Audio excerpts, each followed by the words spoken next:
सभी ज्योतिष प्रेमियों के लिए मेरा सादर नमस्कार। मैं डॉक्टर मस्तराम शर्मा। साप्ताहिक भविष्यफल 5 से 11 सितंबर 2022 द्वादश राशियों में ग्रहों का गोचरीय प्रभाव। मेष राशि पर राहु यथावत बने रहेंगे। वृष राशि पर मंगल, सिंह राशि पर शुक्र और सूर्य का योग,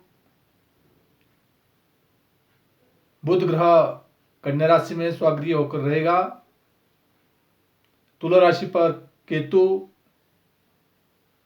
चंद्रमा धनु राशि पर और 6 तारीख को मकर राशि में 11:38 पर रात्रि को प्रवेश कर जाएगा और 8 तारीख को रात्रि को 12:39 पर कुंभ राशि में प्रवेश करेगा और उसके उपरांत यही चंद्रमा 10 तारीख को रात्रि के 2:34-23 पर मीन राशि पर प्रवेश करेगा, जहां 10 तारीख को पितृ पक्ष प्रारंभ हो जाएगा। पूर्णिमासी होने के कारण पूर्णिमा का श्राद्ध उस दिन किया जाएगा और उसी दिन जो है प्रतिपदा का श्राद्ध भी प्रारंभ हो जाएगा दोपहर के बाद।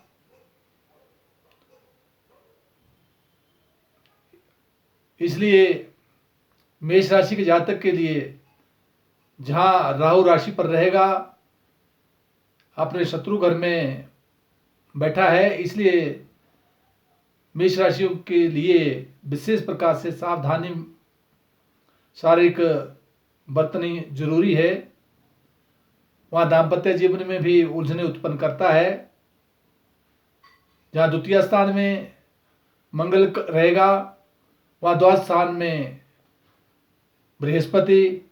इसलिए विशेष रूप से मेष राशि के जातक के लिए शारीरिक स्वास्थ्य का विशेष ध्यान रखना होगा। यात्राएं सोच समझ कर करनी होगी, क्योंकि गुरु की स्थिति भी द्वादश भाव में वक्रिया होकर विचरण कर रहे हैं। परंतु दशम भाव में जहां शनि की स्थिति बनी हुई है, वो राजपक्ष से मान सम्मान प्रतिष्ठा आपको दिलाता है, परंतु शनि वक्री होने के कारण कदापि स्थानांतरण के योग और स्थान परिवर्तन के योग भी बनते हैं। चंद्रमा भाग्य उदय कराएगा, मान और सम्मान प्रतिष्ठा बनी रहेगी और संतान पक्ष से परिपूर्ण सुख मिलेगा। वृष राशि का जातक, उसका स्वामी ग्रह शुक्र ग्रह अपने से चतुर्थ स्थान में शत्रु के घर में बैठा है, परंतु वहां स्वयं सूर्य भी विराजमान है। इसलिए वृष राशि के जातक के लिए जहां विशेष प्रकार से जमीन जायदाद और प्रॉपर्टी का विशेष लाभ के अवसर प्राप्त होंगे, वहां राजपक्ष से भी मान और सम्मान प्रतिष्ठा बनी रहेगी। परंतु अष्टम स्थान में चंद्रमा का होना यात्राएं सोच समझ के करनी होगी। उपरांत चंद्रमा मान और सम्मान प्रतिष्ठा को प्रदान करेगा। मिथुन राशि का जातक, उसका स्वामी ग्रह बुध ग्रह अपने से स्वगृह होकर के चतुर्थ स्थान में विराजमान है। जमीन भूमि मातृ सुख परिपूर्ण देगा। द्वादश स्थान में मंगल का होना, एकादश द्वादश भाव में होना कहीं व्यय की अधिकता कराता है। आगमन, जहां पैसे का आगमन होगा वो व्यय भी होने की पूर्ण संभावना बनती है। परंतु मिथुन राशि के जातक के लिए दसम स्थान में बृहस्पति का होना यद्यपि केंद्रवर्ती है, परंतु वक्री होने के कारण जो है कदापि राजपक्ष से उलझनों का सामना करना पड़ सकता है, परंतु उत्तरोत्तर मान और सम्मान प्रतिष्ठा फिर भी बनी रहेगी। दीर्घायु योग होगा, स्वास्थ्य लाभ मिलेगा और जहां पंचम भाव में की जो स्थिति बनी हुई है मिथुन राशि के जातक के लिए, केतु का होना कहीं क्रोध पर नियंत्रण रखना होगा। कर्क राशि का जातक है, उसका स्वामी ग्रह चंद्रमा जो अपने से षष्ठ स्थान में है, रोग के घर में है, रोग से बचना होगा। उपरांत यही चंद्रमा जब मकर राशि में सप्तम भाव में चला जाएगा तो व्यापारिक के क्षेत्र में मान सम्मान प्रतिष्ठा को प्रदान करेगा, शारीरिक स्वास्थ्य का विशेष लाभ मिलेगा। परंतु जब ये चंद्रमा कुंभ राशि में 8 तारीख के उपरांत प्रवेश कर जाएगा तो यात्राओं में से बचे, शारीरिक चोट लगने का भय बना रहता है। और साथ कर्क राशि के जातक के लिए दसम स्थान में राहु अपने उष्ण तत्वों की राशि मेष राशि में विराजमान है, इसलिए अपने से उच्च अधिकारी के साथ कहीं वाद विवाद से बचना होगा और कहीं नौकरी के क्षेत्र में, व्यापारिक के क्षेत्र में उलझनों का सामना करना पड़ सकता है। इसलिए राहु संबंधी उपाय करते रहे तो मान और सम्मान प्रतिष्ठा बढ़ेगी और साथ भाग्य उदय होने की पूर्ण संभावना है। सिंह राशि का जातक है, उसका स्वामी ग्रह सूर्य अपने ही घर में बैठा है, मान सम्मान प्रतिष्ठा को प्रदान कर रहा है। वहां दशम भाव का स्वामी शुक्र का संबंध भी राशि से हुआ है, यद्यपि शत्रु क्षत्रिय है परंतु फिर भी राजपक्ष से मान और सम्मान प्रतिष्ठा मिलने की पूर्ण संभावना बनती है। वहां जहां दाम्पत्य जीवन का स्वामी शनि ग्रह अपने से षष्ठ स्थान में बकरी होकर विराजमान है, इसलिए पत्नी के शारीरिक स्वास्थ्य का विशेष ध्यान रखना होगा। हड्डियों में, जोड़ों में दर्द होने की पूर्ण संभावना बनी रहती है। तुला कन्या राशि का जातक और उसका स्वामी ग्रह बुध ग्रह अपने घर में स्वगृह होकर विराजमान है, इसलिए कन्या राशि के जातक के लिए मान सम्मान प्रतिष्ठा बनी रहेगी। व्यापार के क्षेत्र में लाभ की प्राप्ति होगी, पारिवारिक सुख मिलेगा।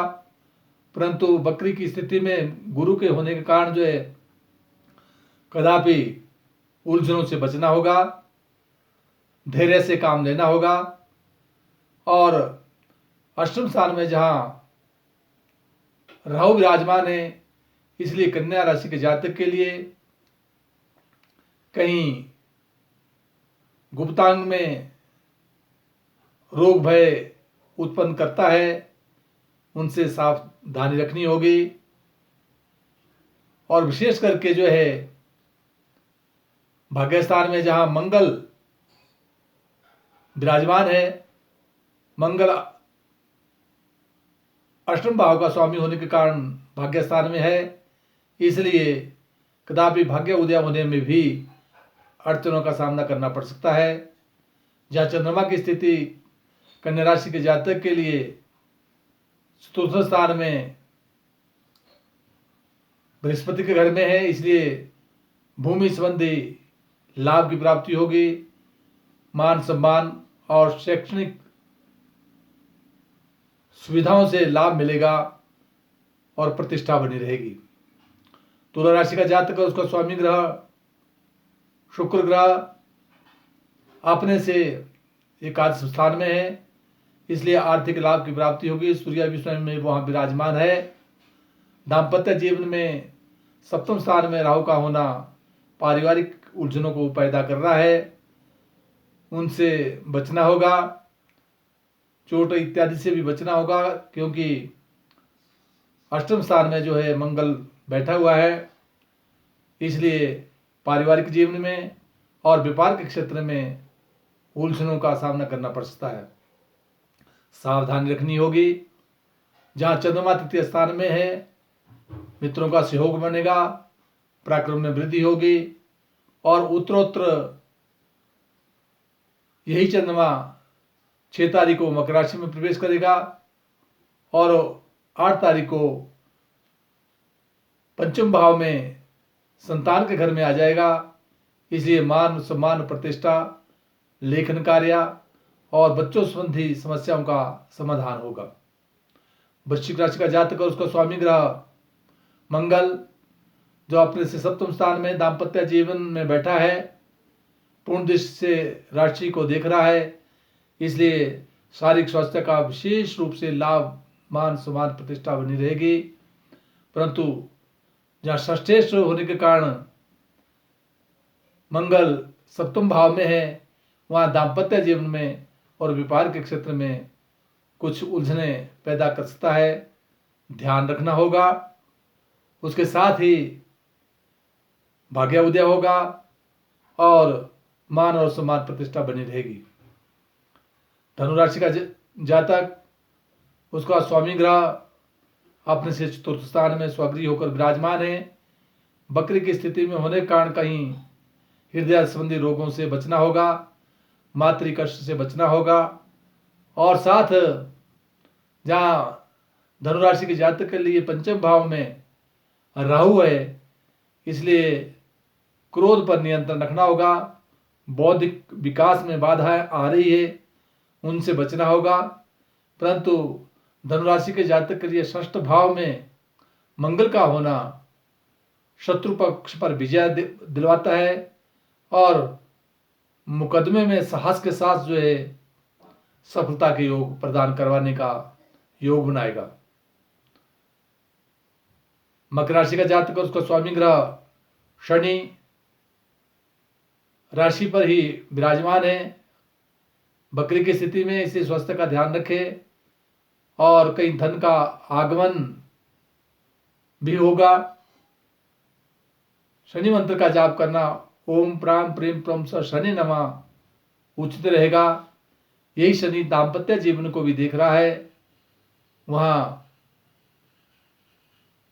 पारिवारिक जीवन में और व्यापारिक जीवन में कदापि बाधाएं आ सकती है, उनसे सचेत रहना होगा। परंतु यही शनि जहां अपने से दशम भाव तुला राशि को देखेगा, इसलिए नौकरी के क्षेत्र में विशेष सफलता के योग बनेंगे। कुंभ राशि का जातक और उसका स्वामी ग्रह शनि अपने से द्वादश स्थान में, स्वास्थ्य का ध्यान रखें। पारिवारिक जीवन में परिपूर्ण सुख मिलेगा, व्यापार में लाभ होगा। वहां कुंभ राशि के जातक के लिए द्वितीय स्थान में धन का आगमन गुरु ग्रह दे रहा है, परंतु बकरी की स्थिति में लेन देन में कुछ उलझने आ सकती है, ध्यान रखना होगा। जहां तृतीय स्थान भ्रातृपक्ष है, भाइयों से मनमुटाव होने की संभावना बनती है, इसलिए प्रेम भाव से ही सौहार्दमय वातावरण बना के ही भ्रातृपक्ष से विचार विमर्श करते रहना चाहिए। जहां चतुर्थ स्थान में दाम्पत्य जीवन में मंगल ग्रह विराजमान है, मंगल ग्रह यद्यपि तृतीय सोता हुआ चतुर्थ स्थान में गया है, इसलिए जमीन और भूमि के क्षेत्र में यद्यपि मंगल चतुर्थ स्थान में कारकेश माना गया है, जमीन जायदाद प्रॉपर्टी का, परंतु शत्रु क्षत्रिय होने के कारण सोच समझ कर इस पर लेन देन करना होगा। मीन राशि का जातक और उसका स्वामी ग्रह बृहस्पति स्वयं अपने राशि में बैठा है, इसलिए शारीरिक स्वास्थ्य का परिपूर्ण सुख मिलेगा, दाम्पत्य जीवन का भी परिपूर्ण सुख मिलेगा। बुध सप्तम भाव में स्वगृही होकर विराजमान है, व्यापार में विशेष सफलता के योग बनेंगे। और जहां पंचम भाव में का स्वामी जो है चंद्रमा अपने से दशम भाव में है, इसलिए बौद्धिक विकास और साथ जो है नौकरी के क्षेत्र में विशेष सफलता के योग बनेंगे। इस पक्ष में 10 तारीख से पितृपक्ष प्रारंभ हो जाएगा, 16 दिन तक श्राद्ध चलेंगे। प्रतिपदा का श्राद्ध और पूर्णमासी का श्राद्ध करें, अपने पितरों का मान सम्मान करें, शारीरिक स्वास्थ्य के लिए लाभकारी रहेगा। जय हिमाचल, जय भारतवर्ष।